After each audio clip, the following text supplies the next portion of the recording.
अस्सलाम वालेकुम जी, welcome to ज़ौजा Wasim vlogs. और आज है रेसिपी डे, कोई व्लॉग नहीं है। अचार गोश्त बनाना है, किलो है जी हमारे पास मटन। उसमें हमने साबुत लहसुन और अदरक डाल देना है। उससे जो गोश्त की अपनी एक स्मेल होती है वो बिल्कुल ख़त्म हो जाएगी। आप पेस्ट डालना चाहें तो पेस्ट भी डाल सकते हैं। यखनी थोड़ी सी आपने कंपैरेटिवली ज़्यादा रखनी है, क्योंकि वो यखनी ही हम बार बार उसमें डाल के उसको भूनेंगे। अलग पैन में आपने जी 3-4 चम्मच लहसुन अदरक का पेस्ट डालना है, उसमें 3 पाव टमाटर डालने हैं और उसको अच्छे तरीके से मसाला बनने देना है। नमक मिर्च कोई चीज़ भी इसमें नहीं डालनी है। जब मसाला अच्छे तरीके से प्रिपेयर हो जाएगा, मटन आपने डालना है। मटन की जो यखनी होगी वो आहिस्ता आहिस्ता डाल के आपने इसको भूनते जाना है। अलग तरफ जी आपने शान मसाले का पैकेट ले लेना है। 1 कप दही में आपने उसको अच्छे तरीके से मिक्स करके मिक्सचर सा बना के वो आपने गोश्त के बीच में डाल देना है और उसको अच्छे तरीके से भूनते जाना है। सब्ज़ मिर्ची ऐड कर लीजिएगा।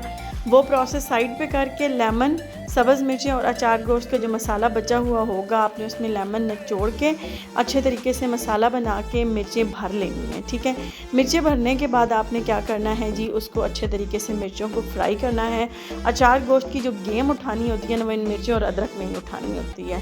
ओके जी, मसाले के ऊपर फ्राई करने के बाद आपने उसके ऊपर धनिया डालना है। वो मिर्चें आपने उसके ऊपर रख देनी है आधी, और आधी आपने जब उसकी गार्निशिंग करेंगे तब आपने डालनी है।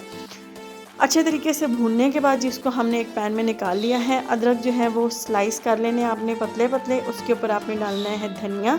धनिया के बाद जो सब्ज़ मिर्चें फ्राई हुई हैं वो डाल के सिर्फ 1-1.5 मिनट के लिए आपने दम लगाना है। दम से मुराद ये नहीं कि आपने चूल्हे के ऊपर रखना है, किसी भी डोंगे में डाल के, ताकि वो जो मिर्चों का टेस्ट है वो आ जाए। उम्मीद है जी आपको ये रेसिपी ज़रूर पसंद आई होगी। लाइक, शेयर और सब्सक्राइब ज़रूर कीजिएगा।